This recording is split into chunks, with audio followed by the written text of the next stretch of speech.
might be taking a southbound on Grove now. We're taking a southbound turn on Grove. He was gesturing to some friends out there, possibly. Again, doing a little bit of showboating, standing up on that motorcycle, and not as much as he done before. But we're southbound on Grove. This will be taking us back into the Ontario area. 10 freeway will be up here in a little bit. Not so familiar with this area. I don't know if there's an on-ramp. That's the reason why I mention it.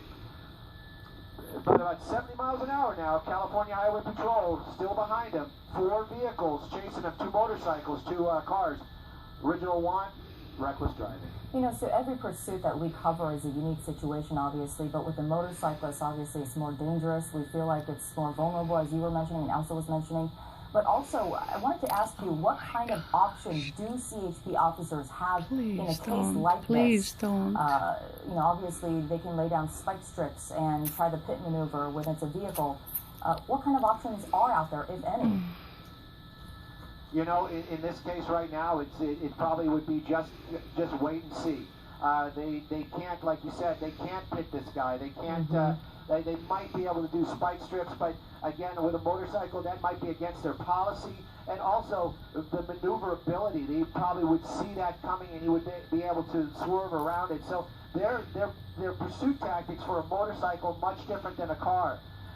Again, the motorcycle might have a little bit less fuel range, so maybe they can run this out. But again, right now, this pursuit continues southbound on Grove. California Highway Patrol chasing this guy. Their other option is let the pursuit kind of wane out, use the helicopter, just keep an eye on him. We've seen that happen quite often in the past, and these guys do get caught. They might be able to drop their motorcycle and run into a residence, but that helicopter is going to watch it. So again, we're moving on southbound here. We're approaching the 210 freeway. There is no on-ramp right here. So he does not have that option to get back on the freeway right now. He can obviously take some roads, but right underneath the 210 right now.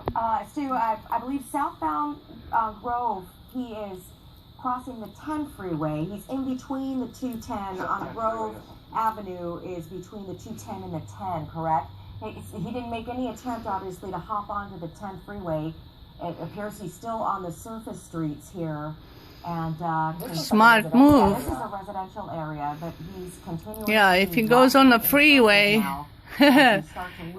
there's no saying what the freeway guys can do. Engage the CHP in a pursuit.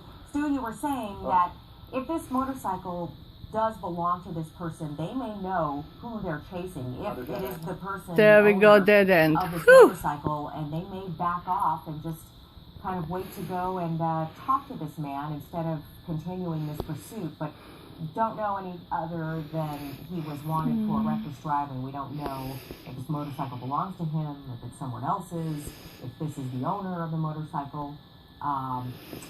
But for everyone's safety, like Stu said, they may pull off of this pursuit.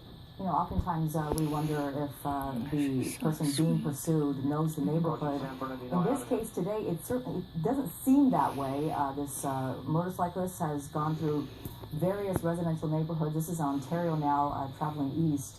And we've been going through various neighborhoods, Claremont, oh, no, don't do that. You're going to hurt yourself, or you idiot. This is what professional riders call seat standing, and he's doing the same thing over again. This is another residential neighborhood in Ontario now. And he's going home? Little corners and streets and gas stations to cut off perhaps the CHP officers in pursuit, but it looks like he might have stopped underneath this awning here, and it looks like the CHP officers are out.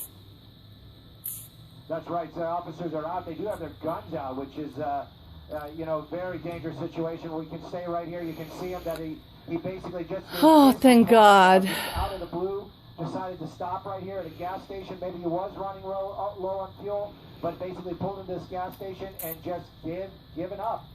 Laying down there on the road, on the sidewalk there. Officers from the California Highway Patrol taking him into custody without incident. Looks like he's complying very well. Again, on Ontario, right off of San Bernardino Avenue.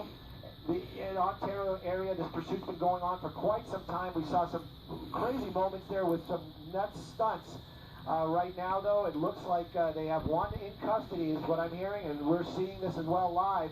Other motorcycles arriving out here, other officers arriving. Again, this pursuit over. Ontario area, reckless driving. We saw that. We can confirm it. This pursuit over with one person in custody, nobody injured. Thank goodness. Thank goodness to hear that. A good start in Pomona. CHP attempted to pull this guy over for reckless driving. He then led CHP on a pursuit through San Dimas, Laverne, Upland, Ontario, basically staying within that area, running along the 210 and the 10 freeways, going through residential areas, at one point taunting CHP officers by doing, as Susie pointed out, seat standing. And here we are now at a gas station in Ontario where this